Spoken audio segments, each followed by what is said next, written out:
Les agradecemos que continúen con los murmullos del pasado. La historia que a continuación van a escuchar acaeció en la Ciudad de México. Esta fiesta, este festín mortal que nosotros hemos denominado Boda Macabra, ocurrió en el año de 1673. Estamos hablando de que la Ciudad de México era prácticamente un vergel para muchas de las personas que venían de diversos lugares.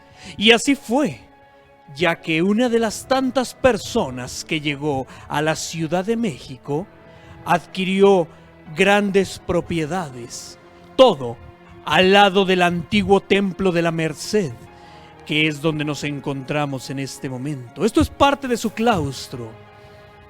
Ahí, Don Fermín se encargaba de realizar préstamos a todas aquellas personas que lo requerían. Él venía de la ciudad de Lima, Perú. Ahí había amasado una gran fortuna. Ya el hombre era algo entrado en años. Sin embargo, eso no era obstáculo para poder continuar con acrecentar su fortuna. Continuamente acudían a verlo varias personas pidiéndole una gran cantidad de dinero.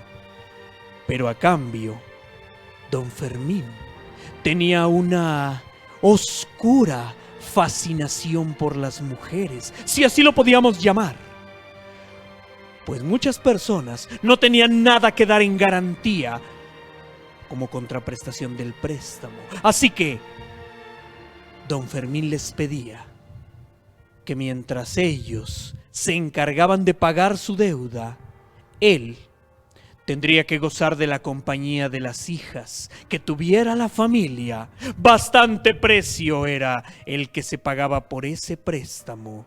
Era un usurero, si así lo podemos llamar. Don Fermín era bastante acucioso en sus préstamos. Sin embargo, en una ocasión llegó un caballero, un hombre de fina estampa, Juan Saldívar. Llegó también frente a él a pedirle un préstamo.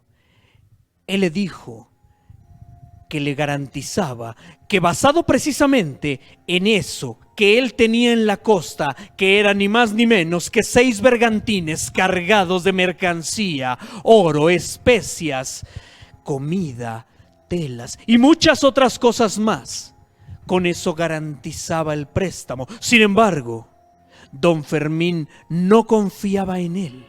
Decía que era muy poca garantía la que ofrecía, que qué más le podía ofrecer. Así que Don Juan le dijo: puedo ofrecerle mi casa en garantía, creo que alcanza a cubrir lo que le estoy pidiendo. Sin embargo, Don Fermín le dijo que lo que le pedía era una fortuna.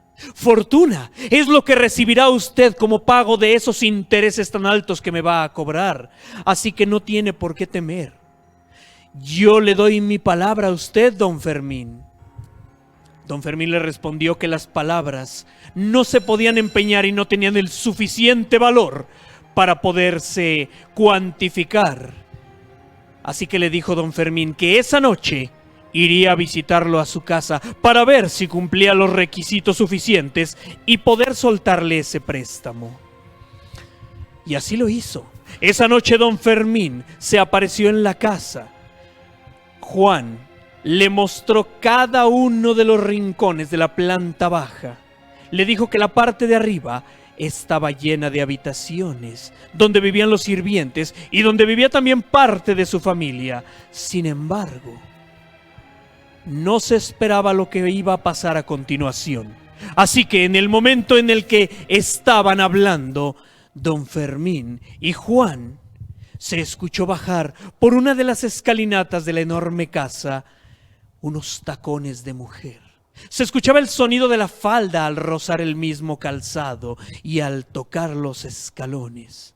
En ese momento, Don Fermín volteó la mirada y a lo lejos pudo ver a una mujer, una joven mujer, muy guapa, muy distinguida, también de finos modos y de piel muy blanca. Don Juan le dijo: don Fermín, disculpe que no lo haya presentado antes con mi hija. Ella es Inés Saldívar. El hombre, como ya mencionamos, tenía esa afición por las mujeres. Rápidamente se le quedó viendo, pero esa mirada pasó por alto al instinto del papá, pero no al de la muchacha.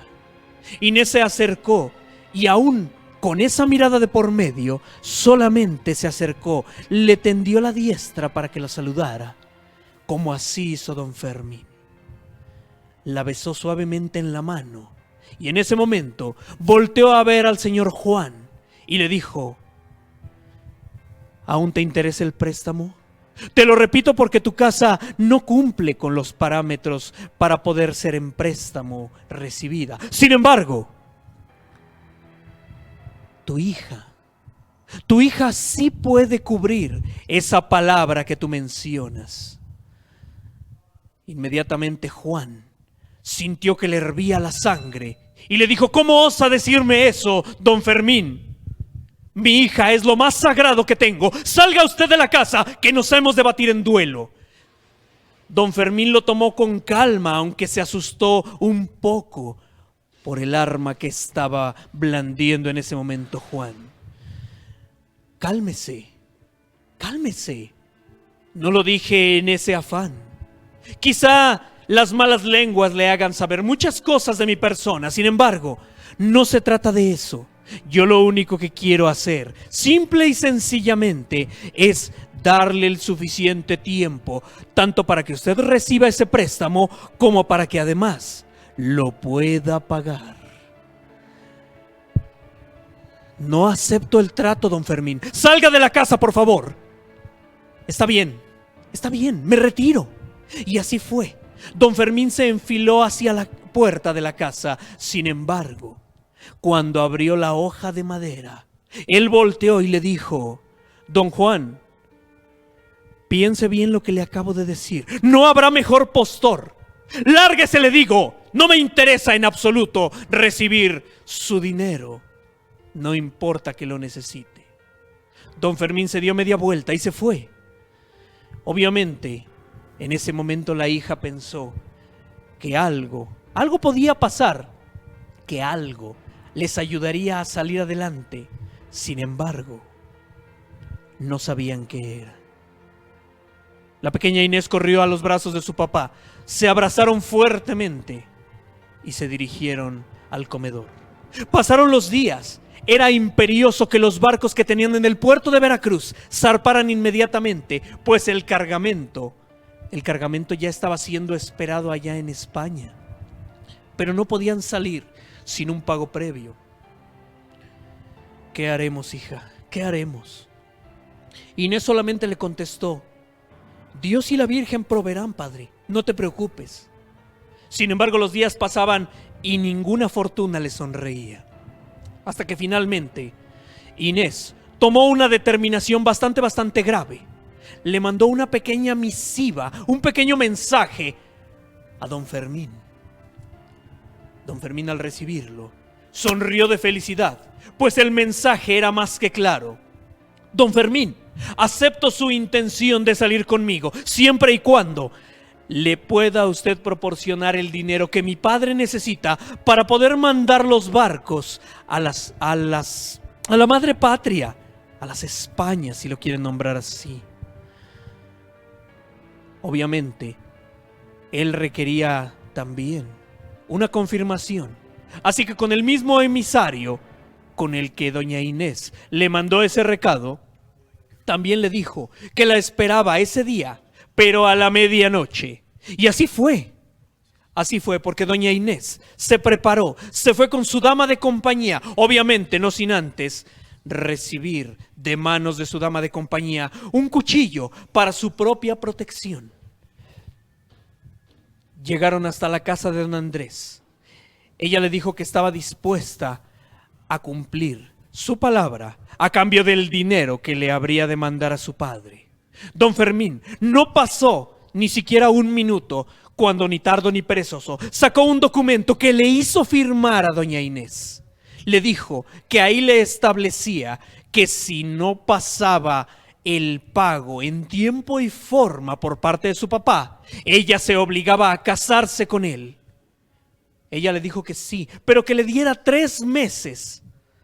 3 meses para que los barcos fueran y regresaran. Evidentemente la muchacha no sabía de navegación.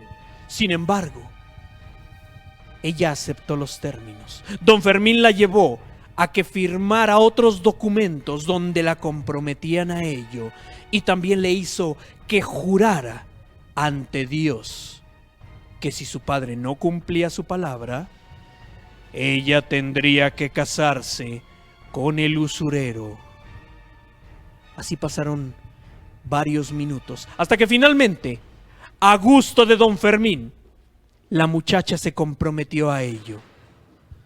Recibió las bolsas de dinero y cuando regresaron a la hacienda, Inés le dijo a su muchacha de compañía que apenas amaneciera le entregara las bolsas a su señor padre.